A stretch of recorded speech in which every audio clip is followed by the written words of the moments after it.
الحمد لله نحمده ونستعينه ونستغفره ونؤمن به ونتوكل عليه ونعوذ بالله من شرور أنفسنا ومن سيئات أعمالنا من يهده الله فلا مضل له ومن يضلله فلا هادي له وأشهد أن لا إله إلا الله وحده لا شريك له وأشهد أن محمدا عبده ورسوله أما بعد فإن خير الحديث كتاب الله وخير الهدي هدي محمد صلى الله عليه وسلم وشر الأمور محدثاتها وكل محدثة بدعة وكل بدعة ضلالة وكل ضلالة في النار فأعوذ بالله من الشيطان الرجيم بسم الله الرحمن الرحيم يا أيها الذين آمنوا اتقوا الله حق تقاته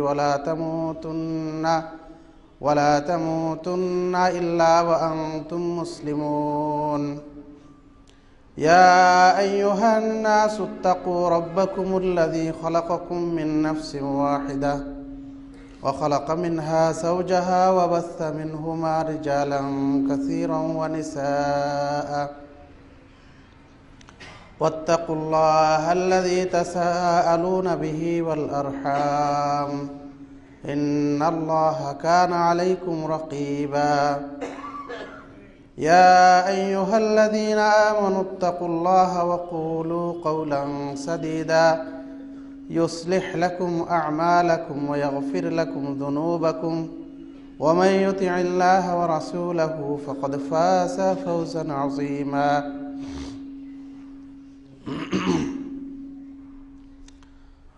وقال تعالى لقد كان لكم في رسول الله أسوة حسنة لمن كان يرجو الله واليوم الآخر وذكر الله كثيرا وقال تعالى في موضع آخر إنك لا تهدي إلى صراط مستقيم صراط الله الذي له ما في السماوات وما في الأرض ألا إلى الله تسير الأمور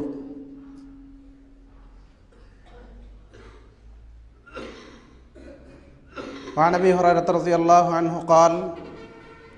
قال رسول الله صلى الله عليه وسلم كل أمتي يدخلون الجنة إلا من أبى قيل ومن أبى يا رسول الله قال من أطاعني دخل الجنة ومن عصاني فقد أبى رواه البخاري وعن عبد الله بن مسعود رضي الله عنه قال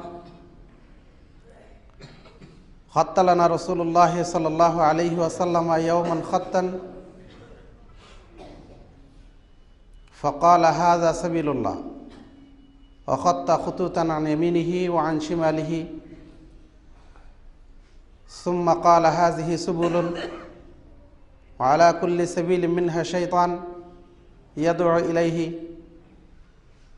ثم تلا هذه الآية وأن هذا صراطي مستقيما فاتبعوه ولا تتبعوا السبل فتفرق بكم عن سبيله ذلكم وصاكم به لعلكم تتقون رواه الترمذي بإسناد صحيح সম্মানিত মুসাল্লিয়ান ইকরাম আল্লাহ রাব্বুল আলামিনের শুকরিয়া জ্ঞাপন করছি তিনি আমাদেরকে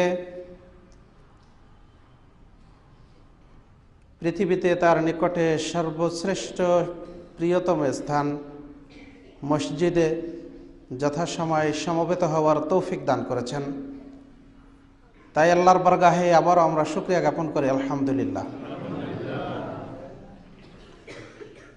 নবী মুহাম্মদ সাল্লাল্লাহু আলাইহি ওয়াসাল্লাম এই পৃথিবীতে আবির্ভূত হয়েছিলেন মানবতাকে সিরাতুল মুস্তাকিম এর পথে পরিচালনার জন্য। যদি আমরা তার আদর্শ জীবনের প্রত্যেকটি ক্ষেত্রে প্রতিপালন করতে পারি, তাহলে ইহকালীন জীবনে যেমন শান্তি পাওয়া যাবে, পরকালীন জীবনে তেমনি মুক্তি লাভ করা যাবে। পক্ষান্তরে যদি তার আদর্শ থেকে আমরা বিচ্যুত হই, তাহলে ইহকালীন জীবনে সাময়িক সময়ের জন্য শান্তি পাওয়া গেলেও পরকালীন জীবনে আমাদের জন্য কোনো মুক্তির রাস্তা নেই।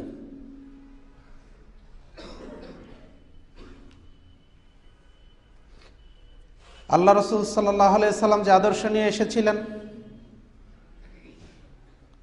তাকে তিনি তার ব্যক্তি জীবনে,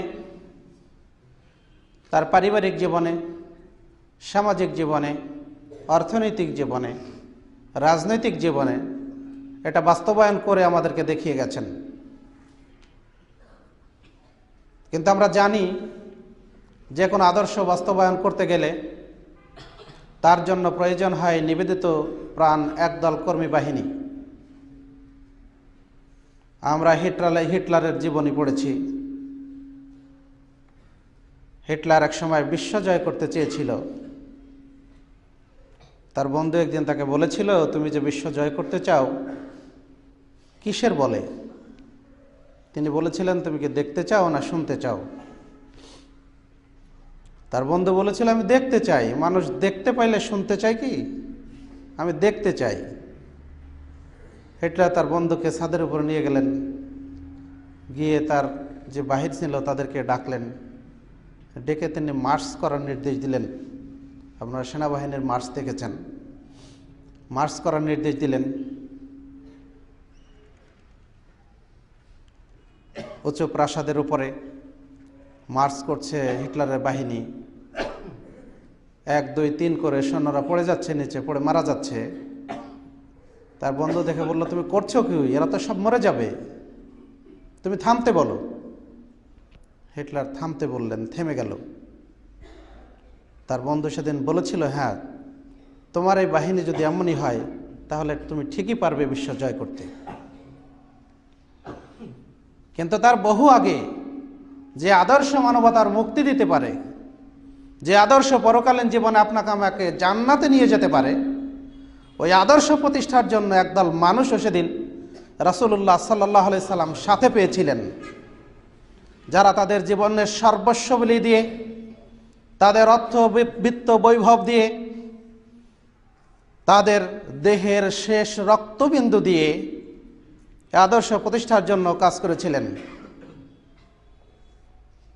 দুনিয়ার বহু লোভনীয় প্রস্তাব তাদের সামনে এসেছিল, বহু সম্পদের টোপ তাদেরকে দেওয়া হয়েছিল, বহু পদমর্যাদার মোহ তাদেরকে দেখানো হয়েছিল, কিন্তু তাতে তারা পিছপা হননি, আদর্শ বিচ্যুত হননি, বরং এগুলিকে পায়ে ঠেলে, পায়ে দলিত করে সদা সর্বদা সামনের দিকে এগিয়ে গেছেন।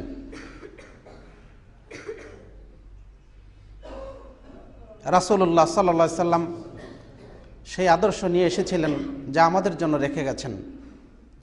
আনাস রাদিয়াল্লাহু আনহু থেকে বর্ণিত, তিনি বলেন, রাসূলুল্লাহ সাল্লাল্লাহু আলাইহি ওয়াসাল্লাম বলেছেন, তারাকতু ফীকুম আমরাইন লান তাজিল্লু মা তামাসসাকতুম বিহিমা কিতাবুল্লাহি ওয়াস সুন্নাত নবিয়্যিহি।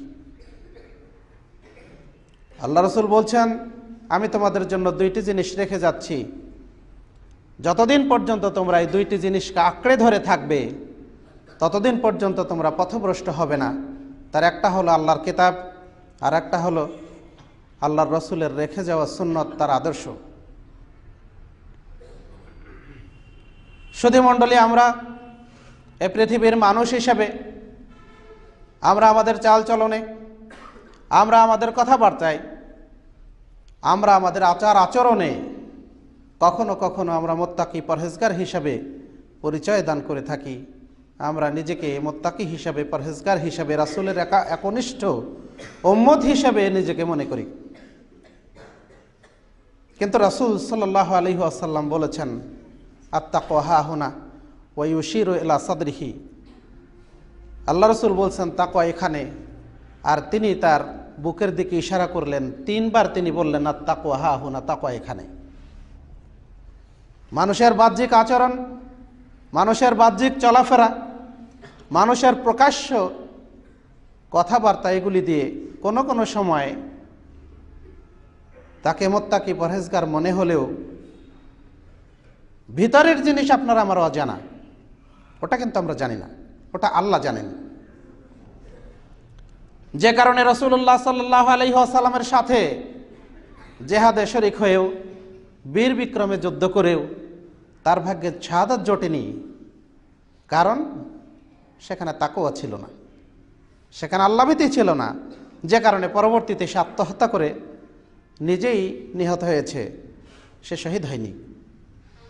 আজকের জীবনেও আমি আপনি আমার আপনার বাহ্যিক আচরণের চেয়ে আমার আপনার আভ্যন্তরীণ আচরণ, আমার আপনার আত্মিক পরিশুদ্ধি, এগুলি অর্জন করা অতীব জরুরি। যদি আমি আপনি তাই পারি, তাহলে অবশ্যই আমি আপনি জান্নাতে যেতে পারবো। কখনো ব্যক্তি স্বার্থের হানি হলে, কখনো বা দলীয় স্বার্থের ত্রুটি ঘটলে, কখনো বা আমার জন্য কোনো অসুবিধার কারণ হয়ে দাঁড়ালে আমি তখন রাসূল সাল্লাল্লাহু আলাইহি সাল্লামের আদর্শ থেকে ছিটকে পড়ি। আমি তখন আমার মন মতো মস্তিষ্ক প্রসূত জ্ঞান দিয়ে আমি চলার চেষ্টা করি। এর নাম মুসলিম নয়, এর নাম রাসূলের অনুসরণ নয়। আজকের এই মসজিদে উপস্থিত হাজারো মুসল্লি, তাদের প্রত্যেকেরই উদ্দেশ্য একটাই, সে উদ্দেশ্য হলো আমি আপনি মুক্তি পেতে চাই, জান্নাতে যেতে চাই। এই একটি মাত্র লক্ষ্য এবং উদ্দেশ্য যদি থাকে, তাহলে আপনাকে আমাকে চলতে হবে রাসূল সাল্লাল্লাহু আলাইহি সাল্লামের দেখানো পথে। পথ কিন্তু একটাই, ভিন্ন নয়। আল্লাহ রাব্বুল আলামিন সূরা আহজাবের 21 নম্বর আয়াতে বলেছেন, লাকাদ কানা লাকুম ফি রাসূলিল্লাহি উসওয়াতুন হাসানাহ লিমান কানা ইয়ারজুল্লাহ ওয়াল ইয়াউমাল আখির ওয়া যাকারাল্লাহ কাসীরা। নিশ্চয়ই আল্লাহর রাসূলের মধ্যে তোমাদের জন্য আদর্শ রয়েছে। আল্লাহ বলছেন যে তোমাদের জন্য আদর্শ রয়েছে, এরপর পার্থক্য করে দিয়েছেন। তোমরা বলতে কারা? লিমান কানা ইয়ারজুল্লাহ ওয়াল ইয়াউমাল আখির, যারা পরকালীন জীবন আল্লাহর সাথে সাক্ষাৎ করতে চায়, আল্লাহর সন্তুষ্টি কামনা করে এবং পরকালীন জীবনে আল্লাহর সাক্ষাৎ কামনা করে, আল্লাহকে বেশি বেশি করে স্মরণ করে। মসজিদে এসে আল্লাহকে স্মরণ করছি, বাইরে গেলে আল্লাহর নাম ভুলে যাই। আমি আমার ইবাদতের ক্ষেত্রে আমি মুত্তাকি পরহেজগার আল্লাহকে ভয় করি, কিন্তু আমি আমার বৈষয়িক জীবনে আমি সেখানে আল্লাহর ভয় করি না। যদি মানসিকতা এমন হয়, যদি আমার আচরণ এমন হয়, তাহলে আমি আপনি প্রকৃত অর্থে মুসলিম নই। কারণ রাসূলের এই আদর্শে এই মুনাফিকি আমি আপনি কখনোই খুঁজে পাবো না। ভিতরে একটা, বাহিরে আর একটা। আমার অন্তরে আমি একটা পোষণ করি, আর আমার বাহিরে আমি একটা প্রকাশ করি। এই আদর্শ যদি আমার আপনার হয়, তাহলে আমি কখনোই মুমিন হতে পারবো না। রাসূলুল্লাহ সাল্লাল্লাহু আলাইহি সাল্লাম বলছেন, আয়াতুল মুনাফিকি সালাসাতুন ইজা হাদ্দাসা কাযিবা ওয়া ইজা উতমিনা খানা। মুনাফিকের নিদর্শন হচ্ছে 3টা, যখন কথা বলে মিথ্যা বলে, যখন আমানত রাখা হয় তখন সে খেয়ানত করে, আর যখন ওয়াদা করে ভঙ্গ করে। তাহলে আমি কথা বলি একটা, কিন্তু অন্তরে পোষণ করে আর একটা। আমি ওয়াদা করি একটা, পরবর্তী সেটা ভঙ্গ করি। অন্য হাদিসে আসছে, যখন সে বিতর্ক করে তখন অশ্লীল বাক্য ব্যবহার করে। সুতরাং আমার আপনার আদর্শ কি হবে? ফিরে যেতে হবে রাসূলুল্লাহ সাল্লাল্লাহু আলাইহি ওয়াসাল্লামের দিকে। তিনিই আমাদেরকে সিরাতুল মুস্তাকিম প্রদর্শন করেছেন, অন্য কোনো মানুষ নয়। রাসূল সম্পর্কে আল্লাহ রাব্বুল আলামিন বলছেন, ওয়া ইন্নাকা লাতাহদি ইলা সিরাতিম মুস্তাকিম। হে মুহাম্মদ, নিশ্চয়ই তুমি সিরাতুল মুস্তাকিমের দিকে মানুষকে হেদায়েত দান করো, পথ প্রদর্শন করো। কোন সিরাত? আল্লাহর রাস্তা, সিরাতুল্লাহিল্লাযী লাহু মা ফিস সামাওয়াতি ওয়া মা ফিল আরদ। ওই আল্লাহর রাস্তা যিনি আসমান এবং জমিনে যা কিছু আছে সব কিছুর মালিক, আর আমার আপনার সব কর্মই তার দিকে ফিরে যাবে। আল্লাহ রাব্বুল আলামিন বলছেন, ওয়া আন্না হাযা সিরাতি মুস্তাকিমা, এটাই আমার সরল সঠিক পথ, ফাত্তাবিউহু, এরই অনুসরণ করো। ওয়ালা তাত্তাবিউস সুবুলা, অন্যান্য পথের অনুসরণ করো না। ফাতাফাররাকা বিকুম আন সাবিলিহি, তাহলে আল্লাহর পথ থেকে তোমাদেরকে বিচ্যুত করে দেবে, দূরে সরিয়ে দেবে। যালিকুম ওয়াসাকুম বিহি, এরই নির্দেশ তোমাদেরকে দেওয়া হয়েছে, লাআল্লাকুম তাত্তাকুন, যাতে করে তোমরা মুত্তাকি হতে পারো, আল্লাহ ভীরু হতে পারো। সিরাতুল মুস্তাকিমের একটি ব্যাখ্যা রাসূলুল্লাহ সাল্লাল্লাহু আলাইহি সাল্লাম আমাদের সামনে উপস্থাপন করেছেন উপমা হিসাবে। আল্লাহ রাসূল সাল্লাল্লাহু আলাইহি সাল্লাম বলছেন, সিরাতুল মুস্তাকিমের উপমা দৃষ্টান্ত হলো এই, ধরে নাও একটা সরল সঠিক রাস্তা, সোজা রাস্তা, তার শেষ প্রান্তে একজন আহ্বানকারী দাঁড়িয়ে আছে এবং এই রাস্তার দুই পাশে খাড়া প্রাচীর আছে। এই খাড়া প্রাচীরের দুই দিকে খোলা দরজা আছে, খোলা দরজায় পর্দা ঝুলানো আছে। যখনই কোনো পথিক এই রাস্তা দিয়ে চলার সময় পর্দা উত্তোলন করতে শুরু করে, তখন ওই শেষ প্রান্তের উপরে আরেকজন আহ্বানকারী আছে, সে তখন ডাক দিয়ে বলে, হে আদম সন্তান, তুমি তোমার সর্বনাশ করো না, সাবধান, তুমি তোমার সর্বনাশ করো না, তুমি এই পর্দা তুলো না, পর্দা তুললেই তুমি হারামের ভিতরে নিমজ্জিত হবে। রাসূল বলছেন, এই সোজা রাস্তা হচ্ছে ইসলাম, আর শেষ প্রান্তের আহ্বানকারী হচ্ছে কোরআন। আর দুই দিকের খাড়া প্রাচীর, এর মধ্যে যে খোলা দরজা আছে, এইগুলি হচ্ছে আল্লাহর নিষিদ্ধ বিষয়। আর এতে পর্দা ঝুলানো আছে, এগুলি হচ্ছে আল্লাহর সীমারেখা। মানুষ যখন এই সীমারেখা উত্তোলন করে, সীমারেখা অতিক্রম করে, তখন এসে আল্লাহর নিষিদ্ধ বিষয়ে এসে প্রবেশ করে। আর শেষ প্রান্তে যে দাঁড়িয়ে আছে, তার উপরের আহ্বানকারী, তিনি হচ্ছেন আল্লাহর পক্ষ থেকে মানুষের জন্য উপকারী ফেরেশতা, যে প্রত্যেকটি মানুষের অন্তরে বিরাজ করে। আমি আপনি এই সিরাতুল মুস্তাকিম তালাশ করি, এর উপরেই অটল থাকতে চাই। রাসূলুল্লাহ সাল্লাল্লাহু আলাইহি ওয়াসাল্লামের সাহাবী আব্দুল্লাহ ইবনে মাসউদ রাদিয়াল্লাহু আনহু, তিনি বলছেন, আল্লাহ রাসূল সাল্লাল্লাহু আলাইহি ওয়াসাল্লাম একদিন আমাদের সামনে একটা দাগ টানলেন সোজা, এবং টেনে বললেন যে এইটা হচ্ছে আল্লাহর রাস্তা, হাযা সাবিলুল্লাহ, এটা হচ্ছে আল্লাহর রাস্তা। এরপরে এই দাগের ডানে এবং বামে আরো অনেকগুলি রেখা টানলেন। ফাকাল হাযিহি সুবুলুন, এইগুলিও রাস্তা। ওয়ালা কুল্লি সাবিলিন মিনহা শাইতান, এর প্রত্যেকটার উপর একজন করে শয়তান দাঁড়িয়ে আছে। ইয়াদউ ইলাইহি, যে তার দিকে মানুষকে আহ্বান করে। সুম্মা তালা হাযিহিল আয়া, অতঃপর আল্লাহ রাসূল সাল্লাল্লাহু আলাইহি ওয়াসাল্লাম আয়াতটা তেলাওয়াত করলেন, সূরা আনামের 153 নম্বর আয়াত। আল্লাহ রাসূল সাল্লাল্লাহু আলাইহি ওয়াসাল্লাম এটা পড়লেন এবং পড়ে বললেন, এটাই আল্লাহর রাস্তা, এটাই সরল সঠিক পথ। সুতরাং আমি আপনি আদর্শ গ্রহণ করব রাসূল সাল্লাল্লাহু আলাইহি ওয়াসাল্লাম থেকে, যে আদর্শ রাসূল সাল্লাল্লাহু আলাইহি ওয়াসাল্লাম নিয়ে এসেছিলেন, যে সিরাতুল মুস্তাকিম আল্লাহ রাসূল সাল্লাল্লাহু আলাইহি ওয়াসাল্লাম প্রদর্শন করেছিলেন, আমাকে আপনাকে ওই সিরাতুল মুস্তাকিমের অনুসারী হতে হবে। তাতে আপনার সামনে, আমার সামনে যত বিপদ আপদ আসুক না কেন, যত মুসিবতে আসুক না কেন, সবগুলিকে উপেক্ষা করে আমাকে এই পথে অটল থাকার জন্য চেষ্টা করতে হবে। বলছিলাম, এই সিরাতুল মুস্তাকিম তথা যে কোনো আদর্শ প্রতিষ্ঠার জন্য একদল নিবেদিত প্রাণ কর্মী বাহিনী প্রয়োজন হয়, যারা তাদের জীবনের সর্বস্ব বিলিয়ে দিয়ে, যারা তাদের জীবনের সব কিছু ত্যাগ করে এই আদর্শ প্রতিষ্ঠার জন্য কাজ করে। রাসূলুল্লাহ সাল্লাল্লাহু আলাইহি ওয়াসাল্লাম অনুরূপী একদল মানুষ পেয়েছিলেন, যারা সেদিন স্বর্ণের মানুষ হিসেবে আজও ইসলামের ইতিহাসে স্বর্ণাক্ষরে তাদের নাম লিপিবদ্ধ হয়ে আছে। বেলাল হাবশি, চেহারায় কুৎসিত কালো, আপনার আমার দেখে পছন্দ হবে না, দেখলে হয়তো বা মনে মনে ঘৃণাও আসতে পারে, কিন্তু তার তাকওয়া, রাসূল সাল্লাল্লাহু আলাইহি সাল্লামের আনিত এই আদর্শ বেলাল গ্রহণ করে জান্নাতের সুসংবাদ সে দুনিয়াতেই পেয়েছে। রাসূল জিজ্ঞাসা করছেন, বেলাল, তুমি এমন কি কাজ করো যে কাজের জন্য তুমি আমার আগে জান্নাতে চলে গেছো?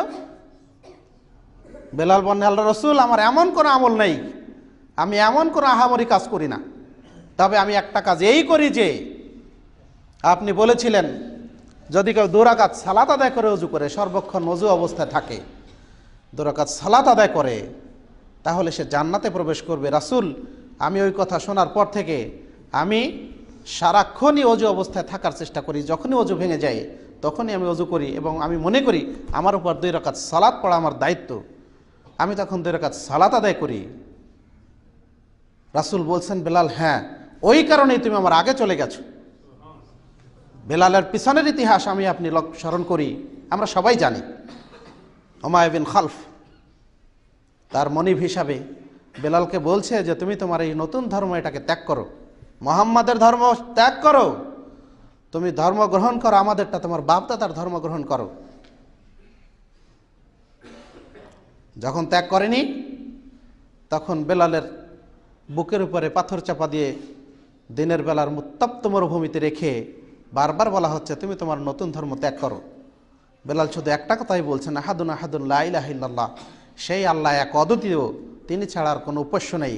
সুতরাং ধর্ম আমার আদর্শ এটাই, এই আদর্শ ছাড়াও নতুন কোনো আদর্শ আমার নেই। আম্মার বিন ইয়াসার রাদিয়াল্লাহু আনহুর পরিবার, খাব্বাব বিন আদরাতের ইতিহাস, খুবাইব রাদিয়াল্লাহু আনহুর ঘটনা আপনারা সবাই জানেন। খুবাইব রাদিয়াল্লাহু আনহুকে ওমর রাদিয়াল্লাহু আনহু একদা জিজ্ঞাসা করলেন, তোমার উপরে যে নির্যাতন হয়েছিল সেই নির্যাতনের কিছু কথা আমাকে বলো তো।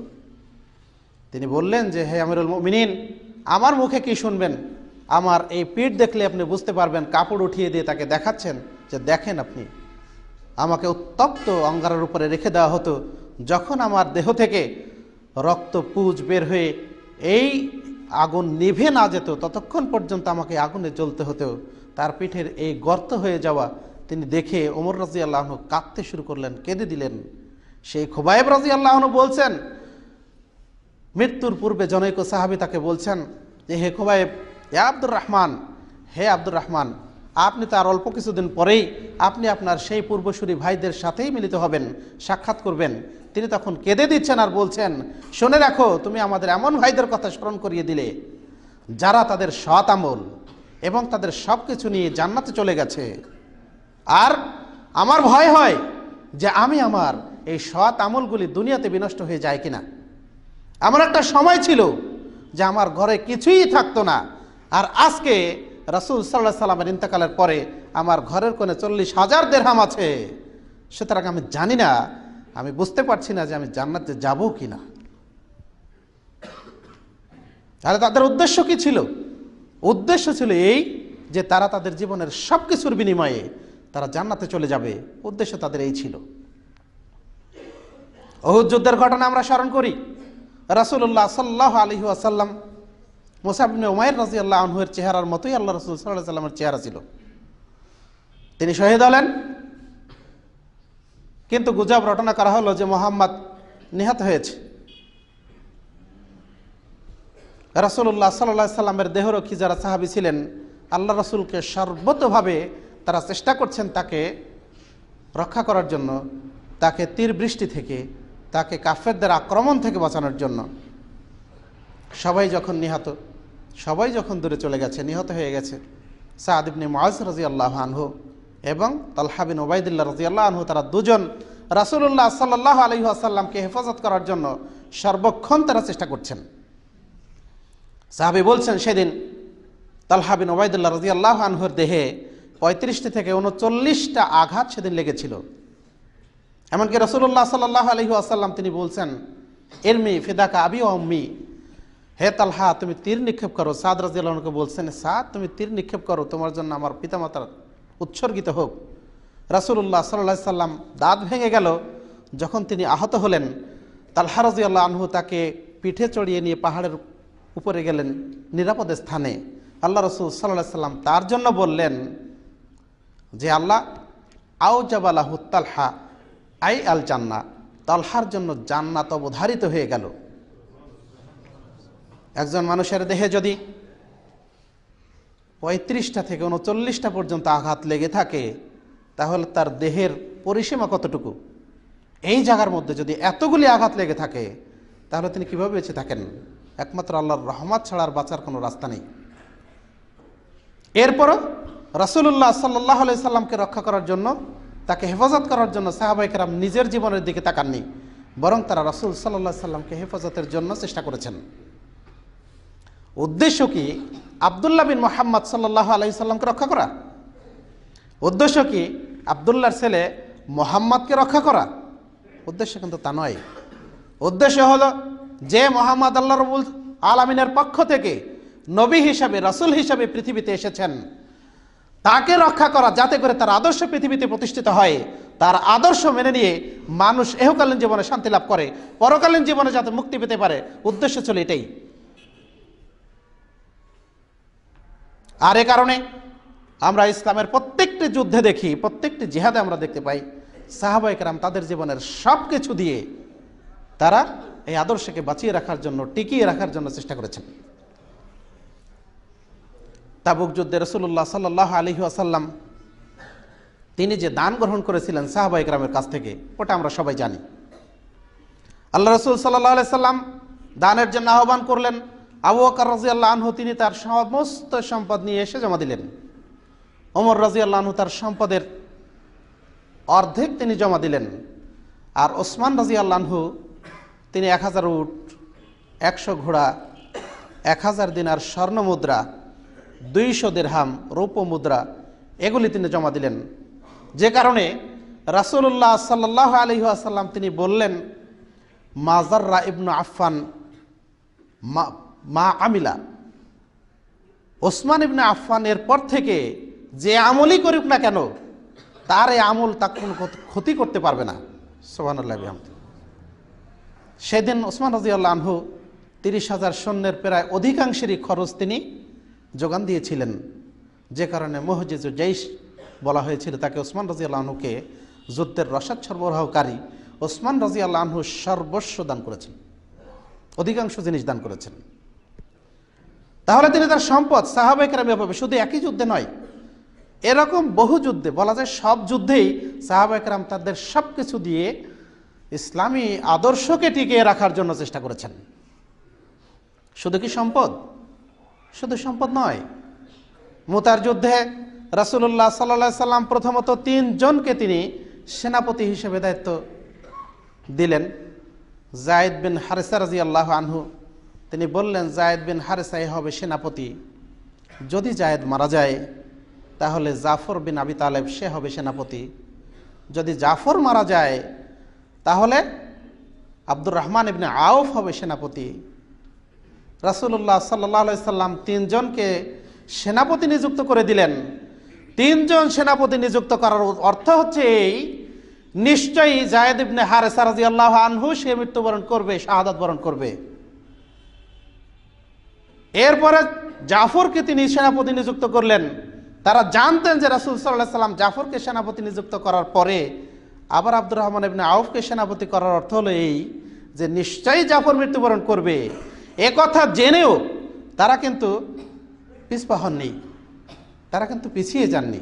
আব্দুর রহমান ইবনে আউফ নয়, তালহা বিন উবাইদুল্লাহ রাদিয়াল্লাহু আনহু পিছিয়ে যাননি। তারা 2 লক্ষাধিক সৈন্যের বিরুদ্ধে মাত্র 3000 সাহাবী নিয়ে, 3000 সৈন্য নিয়ে তারা তাদের মোকাবেলায় এগিয়ে গেছেন। সৈন্যরা ইতস্তত করছেন যে এত সেনাপতির, এত সৈন্যের বিরুদ্ধে, কাফের বাহিনীর বিরুদ্ধে মাত্র 3000 সৈন্য, তারা যদি আমাদেরকে ফু দেয় তো আমরা উড়িয়ে যাব। 2 লক্ষাধিক সৈন্যের বিরুদ্ধে মোকাবেলায় মাত্র 3000 সৈন্যের কি এমন হতে পারে? তালহা বিন উবাইদুল্লাহ দাঁড়িয়ে তিনি বললেন যে আজকে আমরা কি জন্য এখানে এসেছি? জান্নাত লাভ করার জন্য আমরা এখানে এসেছি। হয় আজকে বিজয় লাভ করব, না হয় আমরা শাহাদাত বরণ করব। এখান থেকে ফিরে যাওয়ার কোনো সুযোগ নেই। সবাই সমস্যারে তাই বলল, ঠিকই বলেছে আব্দুল্লাহ, ঠিকই বলেছে। সুতরাং আমরা এখান থেকে ফিরে যেতে আসিনি। দেখা গেল এই 3000 সৈন্য 2 লক্ষাধিক কাফের সৈন্যের মোকাবেলা করে তারা বিজয় লাভ করলো, মৃত্যুবরণ করলো, শাহাদাত বরণ করলো মাত্র 12 জন সাহাবী। তাহলে ইমানি তেজ, ইমানি চেতনা এগুলি মানুষকে বিজয় দান করতে পারে। আদর্শ প্রতিষ্ঠা করতে হলে আপনাকে আমাকে ওই ইমান ফিরিয়ে আনতে হবে। যতক্ষণ পর্যন্ত আমার আপনার ভিতরে সেই ইমান ফিরে না আসবে ততক্ষণ পর্যন্ত কোনো আদর্শ প্রতিষ্ঠা করা সম্ভব নয়।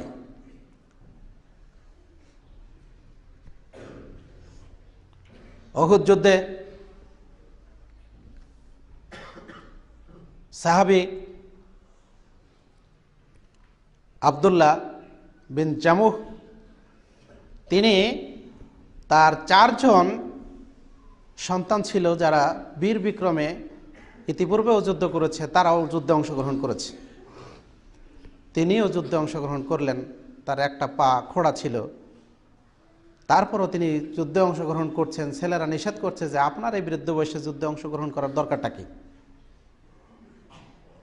তিনি বলছেন যে হতে পারে আল্লাহ রাব্বুল আলামিন আমাকে এর মাধ্যমে আমার এই খোড়া পা দিয়ে আমি জান্নাতকে মাড়াবো। রাসূলুল্লাহ সাল্লাল্লাহু আলাইহি সাল্লাম বললেন তুমি তাকে নিষেধ করো না, হতে পারে সে এর মাধ্যমে শাহাদাত বরণ করবে। এর মাধ্যমে শাহাদাতের মর্যাদা লাভ করবে। দেখা গেল তিনি যুদ্ধে অংশগ্রহণ করলেন এবং তিনি শাহাদাত বরণ করলেন। শুধু কি তাই?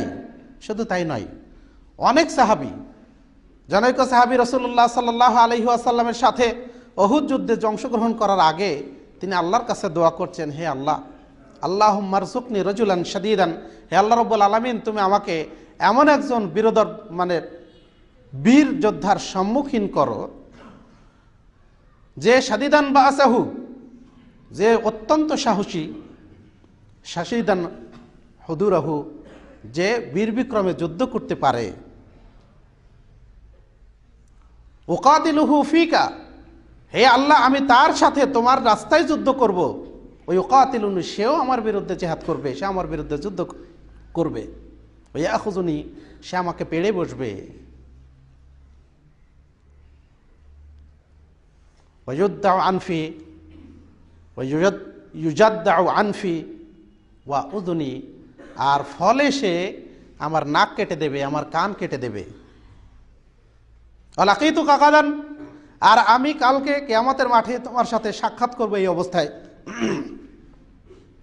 ফাকুলতালি, তুমি আমাকে বলবে, ফিমা ইউজাদ্দাউ আনফুকা উযুনুকা, কোন কারণে তোমার নাক কাটা হয়েছে, কোন কারণে তোমার কান কাটা হয়েছে। কুলতু, আমি তখন বলবো, ফিকা ওয়া ফি রাসূলিকা, হে আল্লাহ, তোমার সন্তুষ্টির জন্য এবং তোমার রাসূলের পথে আমার নাক কাটা হয়েছে, আমার কান কাটা হয়েছে। ফাতাকুল, হে আল্লাহ, তখন তুমি বলবে, সাদাকতা, তুমি সত্য বলেছ। সাহাবে আল্লাহর কাছে দোয়া করছে, উহুদ যুদ্ধের অব্যবহিত পূর্বে তিনি আল্লাহর কাছে দোয়া করছে, আল্লাহ, তুমি আমাকে এমন একজন বীর সৈন্যের মুখোমুখি করো, যে আমাকে শাহাদাতের অমীয় পিপাসা এটাকে পান করাবে, অমীয় পেয়ালা থেকে অমীয় সুধা পান করাবে, আমার নাক কান কেটে দেবে। আর কিয়ামতের মাঠে আমি এই অবস্থায় উঠে আমি তোমার কাছে বলবো যে তোমার কারণেই আমি শহীদ হয়েছি। সুধীমণ্ডলী জানে জীবনের সব কিছু চলে যেতে পারে জিহাদে অংশগ্রহণ করলে, তারপরও তারা জিহাদে শরীক হয়েছেন, অংশগ্রহণ করেছেন। সাহাবী উহুদ যুদ্ধে অংশগ্রহণ করেছেন, করার পরে তিনি শাহাদাত বরণ করেছেন। শাহাদাতের পরে তার নাক কাটা হয়েছে, তার কান কাটা হয়েছে। তাহলে তারা এই আদর্শ প্রতিষ্ঠার জন্য জানে যে আমার জীবনের সবই চলে যেতে পারে, তারপরও তারা পিছপা হননি। দুনিয়ার কোনো ঠুনকো স্বার্থে, দুনিয়ার কোনো সামান্যতম জিনিসের মোহে তারা কখনো পিছিয়ে থাকেননি, পিছিয়ে সরে থাকেননি। রাসূলুল্লাহ সাল্লাল্লাহু আলাইহি সাল্লামকে তারা সর্বস্ব দিয়ে, সব কিছু দিয়েই তারা তাকে সহযোগিতা করেছেন। আর তার মাধ্যমেই আজকে আমরা ইসলামের মতো একটি শাশ্বত জীবন আদর্শ আমরা আমাদের এই সামনে আমরা পেয়েছি, আমরা তারা অনুসরণ করছি।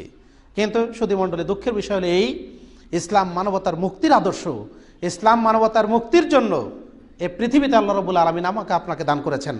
কিন্তু এই ইসলামের অনুসারী আমরা মুসলিম হিসেবে নিজেদেরকে পরিচয় দেই, অথচ ইসলাম গর্হিত কাজ আমার আপনার দ্বারা সর্বদাই সংগঠিত হয়। যে জান্নাতের পিপাসায়, যে জান্নাতের লক্ষ্যে আমি আপনি এখানে 5 ওয়াক্ত সালাত আদায় করি, রমজান মাসের সিয়াম পালন করি, জুমার দিন আমার আপনার সর্ব ব্যস্ততা পরিহার করে আমি সময় মতো এখানে মসজিদে এসে উপস্থিত হই, আমি রমজান মাসে 1 মাস সিয়াম পালন করি, আমি আমার সম্পদের বৃহৎ অংশ জাকাত হিসাবে প্রদান করি, কখনো দান করি, আমি আমার বহু সম্পদ আল্লাহর রাস্তায় ব্যয় করি, আমি আমার সম্পদ খরচ করে আমি হজ করতে যাই, উদ্দেশ্য কিন্তু আপনার আমার একটাই, সেটা হলো জান্নাত লাভ করা। কিন্তু আমি আপনি এই উদ্দেশ্য আমার আপনার অন্তরে লালন করি বটে, কিন্তু কাজকর্ম আমি করি এই উদ্দেশ্যের ভিন্ন। অন্তরে লালন করি এক, আমি আপনি কাজ করি তার ভিন্ন। আমি আপনি সালাত আদায় করি, সিয়াম পালন করি, কিন্তু আমার আপনার আচরণে, আমার আপনার কাজকর্মে এগুলির কোনো প্রতিফলন ঘটে না, এর কোনো প্রতিক্রিয়া আমি আপনি লক্ষ্য করি না। 5 ওয়াক্ত সালাত আদায় করি, সুদ ঘুষের সাথে আমি আপনি আষ্টে পৃষ্ঠে লেগে আছি। 5 ওয়াক্ত সালাত আদায় করি, আমার আপনার দ্বারা ইসলাম গর্হিত বহু কর্ম সংগঠিত হয়। আমি 5 ওয়াক্ত সালাত আদায় করি জামাতের সাথে, আবার আমার দ্বারা আমার ভাই জুলুমের শিকার হয়, নির্যাতিত হয়। তাহলে আমি আপনি কোন শ্রেণীর মুসলিম? আমাকে আপনাকে খুঁজে বের করতে হবে। আবু মুসা আশআরী রাদিয়াল্লাহু আনহু বলেন, তিনি রাসূলুল্লাহ সাল্লাল্লাহু আলাইহি সাল্লামকে জিজ্ঞেস করা হলো, আইয়ুল ইসলামে খায়রুন, কোন ইসলামটা উত্তম, ইসলামের কোন আচরণ, কোন আমলটা উত্তম? রাসূলুল্লাহ সাল্লাল্লাহু আলাইহি ওয়াসাল্লাম বললেন, আল মুসলিমু মান সালিম আল মুসলিমুনা মিন লিসানিহি ওয়া ইয়াদিহি, মুসলিম হলো সেই যার হাত থেকে এবং যার জবান থেকে অন্য মুসলিম নিরাপদে থাকে। তাহলে এই আচরণ, এই আদর্শ আমার আপনার মধ্যে আছে কি? রাসূল সাল্লাল্লাহু আলাইহি ওয়াসাল্লাম যেটা বললেন, যেটা নিষেধ করলেন, যদি না থাকে তাহলে আমাকে আপনাকে আজকে থেকে চেষ্টা করতে হবে যেন আমার হাতের মাধ্যমে, আমার কথার মাধ্যমে অন্য কোনো মুসলিম কষ্ট না পায়, সে যেন নিরাপদে থাকে। আমাকে আপনাকে চেষ্টা করতে হবে। রাসূলুল্লাহ সাল্লাল্লাহু আলাইহি ওয়াসাল্লাম তিনি বলছেন, কুল্লু উম্মতি ইয়াদখুলুনাল জান্নাহ, আমার সব উম্মতি জান্নাতে প্রবেশ করবে, ইল্লা মান আবা, কিন্তু যারা অস্বীকারী তারা নয়। বলা হল আল্লাহ রসুল কারা অস্বীকার করে? তিনি বললেন, যারা আমার অনুসরণ করে তারা জান্নাতে প্রবেশ করবে। মান আতাআনি দাখালাল জান্নাহ, যারা আমার অনুসরণ করে তারা জান্নাতে প্রবেশ করবে। ওয়া মান আসানি ফাকাদ আবা, আর যে আমার নাফরমানি করে, আমার অবাধ্যতা করে, আমার আদর্শ থেকে দূরে অবস্থান করে, সেই হচ্ছে অস্বীকারী। হাদিসটি বুখারী। আল্লাহ রাব্বুল আলামিন বলেন, ওমাই ইউতি আল্লাহ ওয়া রাসূলাহু ইউদখিলহু জান্নাতিন তাজরি মিন তাহতিহাল আনহার, যে ব্যক্তি আল্লাহর আনুগত্য করে, যে ব্যক্তি রাসূলের আনুগত্য করে, ইউদখিলহুল জান্নাহ, সে ব্যক্তি তাকে জান্নাতে প্রবেশ করানো হবে, এমন জান্নাতে যার তলদেশ দিয়ে নদ নদী প্রবাহিত। সূরা নিসার 13 নম্বর আয়াত আল্লাহ বলছেন, খালিদান ফিহা, চিরস্থায়ীভাবে ওখানে তারা থাকবে। তাহলে ওই জান্নাতে যেতে হলে অনুসরণ করতে হবে আল্লাহর, অনুসরণ করতে হবে রাসূলের, এছাড়া বিকল্প কোনো পথ নেই। রাসূলের অনুসরণ করলে হেদায়েত পাওয়া যায়, জান্নাত পাওয়া যায়, আর রাসূলের অনুসরণ না করলে জাহান্নামে যেতে হয়। এটা রাসূল সাল্লাল্লাহু আলাইহি ওয়াসাল্লাম বলেছেন, এটা আল্লাহ রাব্বুল আলামিন বলেছেন। সুতরাং যে আদর্শের কারণে, যে লক্ষ্যের কারণে, যে উদ্দেশ্যের কারণে আমি আপনি এত কষ্ট করেও সকালবেলা ভোরে উঠে ঠান্ডা পানিতে ওযু করে ফজরের সালাত আদায় করি, এত কষ্ট করে অনেক দূর থেকে এখানে সালাত আদায় করার জন্য এসেছি, এত দূর থেকে কষ্ট করে আমরা আল্লাহ রাব্বুল আলামিনের ঘর জিয়ারত করার জন্য আমরা যাই, হজে যাই, আমার অর্জিত মাথার ঘাম পায়ে ফেলে আমি যে সম্পদ উপার্জন করি, এই সম্পদের বৃহৎ অংশ আল্লাহ রাব্বুল আলামিনের রাস্তায় আমি আপনি ব্যয় করি। উদ্দেশ্য কিন্তু আমার আপনার একটাই, সেটা হলো জান্নাতে যাওয়া। উদ্দেশ্য যদি সেইটাই হয়, ঠিক থাকে, তাহলে আমাকে আপনাকে রাসূল সাল্লাল্লাহু আলাইহি সাল্লাম যে আদর্শ নিয়ে এসেছেন, ওই আদর্শের উপরেই অটল থাকতে হবে, ওই আদর্শই আমাকে মানতে হবে। এবং সে আদর্শ মানতে আমার আপনার যত কষ্টই হোক না কেন, আমার আপনার সামনে যত বাধাই আসুক না কেন, কোনো বাধাই যেন আমার জন্য প্রতিবন্ধকতা সৃষ্টি করতে না পারে এই আদর্শ অনুসরণ করতে গিয়ে। যদি আমি আপনি তাই পারি, তাহলে অবশ্যই আমরা ইহকালীন জীবনে শান্তি পাবো, পরকালীন জীবনে আমরা অবশ্যই মুক্তি পাবো। আর যদি তা না পারি, তাহলে অবশ্যই আমাকে আপনাকে জাহান্নামের অতল গহ্বরে নিক্ষিপ্ত হতে হবে। আল্লাহ রাব্বুল আলামিন বলছেন, ইন্নাল মুনাফিকিনা ফিদ দারকিল আসফালি মিনান নার, নিশ্চয়ই মুনাফিকদের স্থান হচ্ছে জাহান্নামের অতল গহ্বরে, সর্বনিম্ন স্তরে। যেতে চাই জান্নাতে, কাজ করি জাহান্নামী। যেতে চাই, আমি অন্তরে পোষণ করি জান্নাতি আকাঙ্ক্ষা, অন্তরে পোষণ করি আমি মুক্তি পাওয়ার, কিন্তু আমার কাজকর্ম তার ব্যতিক্রম। আমি নিজে অন্তরে একটা পোষণ করি, বাহ্যিক আচরণে আমি তার প্রকাশ করি ভিন্ন। সুতরাং এই ধরনের মুনাফিকি আচরণ থেকে আমাকে আপনাকে বিরত থাকতে হবে। আর একটা জিনিস মনে রাখতে হবে অবশ্যই, সেটা হলেই আমার আপনার আমল, আমার আপনার কাজকর্ম অবশ্যই এটা আল্লাহ রাব্বুল আলামিনের জন্য খালেস হতে হবে। আবু হুরায়রা রাদিয়াল্লাহু আনহু থেকে বর্ণিত অনেক লম্বা হাদিস, তিনি বলছেন, কিয়ামতের দিন আল্লাহ রাব্বুল আলামিন রাসূলুল্লাহ সাল্লাল্লাহু আলাইহি সাল্লামের মুখনিসৃত বাণীতে তিনি বলেছেন যে কিয়ামতের দিন আল্লাহ রাব্বুল আলামিন 3 ব্যক্তিকে ডাকবেন। 3 ব্যক্তির মধ্যে একজন শহীদ, একজন দ্বীনী আলেম, আর একজন দানশীল ব্যক্তি। আল্লাহ আলেমকে জ্ঞান দিয়েছেন, কোরআনের জ্ঞান দিয়েছেন, হাদিসের জ্ঞান দিয়েছেন। দানবীরকে আল্লাহ সম্পদ দিয়েছেন, আর শহীদ ব্যক্তিকে আল্লাহ মন মানসিকতা দিয়েছিলেন জিহাদে অংশগ্রহণ করার জন্য। তারা কাজও করেছে বটে, কিন্তু নিয়তের খুলুসিয়ত না থাকার কারণে, একনিষ্ঠতা না থাকার কারণে, নিয়তের পরিশুদ্ধি না থাকার কারণে আল্লাহ রাব্বুল আলামিন জিজ্ঞাসা করবেন, কি আমল করেছো? আলেম বলবে, আল্লাহ তোমার এলেম অর্জন করে কোরআন শিখে আমি নিজে আমল করেছি, মানুষকে শিখিয়েছি। আল্লাহ বলবেন না মিথ্যা কথা বলেছ। উপস্থিত ফেরেশতারাও বলবে যে না ও মিথ্যা কথা বলেছে, বরং তুমি আলেম হয়েছিলে কোরআন তেলাওয়াত করতে, এই জন্য যে আল্লাহ মানুষ তোমাকে বলবে যে সুন্দর কোরআন তেলাওয়াত করে, বিশাল বড় মাপের আলেম, দুনিয়াতে তোমাকে তা বলা হয়েছে। দানবীরকে বলবে যে তোমাকে সম্পদ দিয়েছিলাম, কি আমল করেছ? সে তখন বলবে আল্লাহ তোমার সন্তুষ্টির এমন কোনো রাস্তা বাকি রাখিনি যেখানে আমি দান করিনি। আল্লাহ বলবেন না তুমি মিথ্যা বলেছ। উপস্থিত ফেরেশতারাও বলবেন না ও মিথ্যা বলেছে। আল্লাহ তখন বলবে তুমি এই জন্য দান করেছ যে দুনিয়াতে তোমাকে বলা হবে কি বিশাল দানবীর লোক, কি বিশাল দানশীল মানুষ, সে সব দিকে দান করে, তোমাকে দুনিয়াতে তা বলা হয়েছে। আর শহীদ যে, তাকে আল্লাহ বলবেন যে তুমি কি করেছো? সে বলবে যে আল্লাহ তোমার রাস্তায় আমি জেহাদ করতে করতে আমি শহীদ হয়ে গেছি। আল্লাহ বলবেন না তুমি মিথ্যা বলেছ। উপস্থিত ফেরেশতারাও বলবে না ও মিথ্যা বলেছে। আল্লাহ বলবেন তুমি এই জন্য জিহাদ করেছো যে দুনিয়াতে তোমাকে বলা হবে বীর লোক, সাহসী লোক, সেটা তোমাকে দুনিয়াতে বলাও হয়েছে। সুতরাং তাদের তিনজনকেই জাহান্নামে নিক্ষেপ করা হবে। রাসূল বলছেন এই তিন ব্যক্তির হিসাব হবে সর্বপ্রথম। কাজ কিন্তু ভালো, সর্বোত্তম কাজ, কিন্তু নিয়ত ঠিক না থাকার কারণে জাহান্নামে যাবে।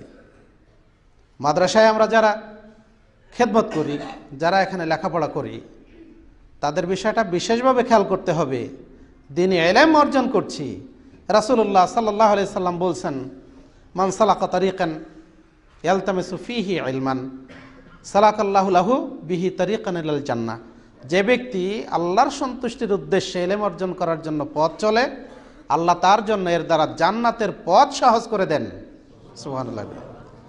তার জন্য ফেরেশতারা দোয়া করে, তার জন্য গর্তের পিপিলিকা দোয়া করে, তার জন্য পানির ভিতরের মাছ তার জন্য দোয়া করে, ফেরেশতারা তার চলার রাস্তায় পাখা বিছিয়ে দেয়। কিন্তু এই সর্বোত্তম ইলম অর্জন করতে এসে তোমার আমার উদ্দেশ্য কি হবে? উদ্দেশ্য রাসূলুল্লাহ সাল্লাল্লাহু আলাইহি সাল্লাম বলছেন যে সে যদি আল্লাহর সন্তুষ্টির জন্য ইলম অর্জন করে। ওসমান বিন আফফান রাদিয়াল্লাহু আনহু থেকে বর্ণিত, তিনি বলছেন খায়রুকুম মান তাআল্লামাল কুরআন ওয়া আল্লামাহু। তোমাদের মধ্যে উত্তম ওই ব্যক্তি যে ব্যক্তি কোরআন শেখে এবং অন্যকে শিখায়। আমরা শিখি, অন্যকে শিখাই, কিন্তু উদ্দেশ্য কি? উদ্দেশ্য এই আল্লাহর সন্তুষ্টি। এই উদ্দেশ্য ব্যতীত যদি ভিন্ন উদ্দেশ্য থাকে তাহলে ওই তিন ব্যক্তির মুক্ত আপনাকে আমাকে জাহান্নামে যেতে হবে। দ্বিতীয় কোনো রাস্তা আছে? দ্বিতীয় কোনো রাস্তা নেই। আমল আপনার যত সুন্দরই হোক না কেন, যত ভালোই হোক না কেন, আমার আপনার উদ্দেশ্য যদি ভিন্ন থাকে তাহলে জান্নাত পাওয়া যাবে না। অথচ আমি আপনি প্রত্যেকেই আমার আপনার এই আমলের মাধ্যমে, আমার আপনার এই কাজের মাধ্যমে জান্নাতে যেতে চাই। এখানে খেদমত করছি, আমরা এখান থেকে কেউ খেদমত নিচ্ছি, উদ্দেশ্য আমার আপনার সবারই ঠিক থাকা দরকার, উদ্দেশ্য যেন ভিন্ন না হয়। এটা সবসময় খেয়াল রাখতে হবে। আপনি সালাত আদায় করেন, আপনি সিয়াম পালন করেন, আপনি দান সাদাকা করেন, আপনি অন্য কিছু করেন, ইসলাম প্রতিষ্ঠার জন্য আপনি দাওয়াতি কাজ করেন, যাই করেন না কেন, প্রত্যেকটি ক্ষেত্রে আমার আপনার উদ্দেশ্য ঠিক থাকতে হবে।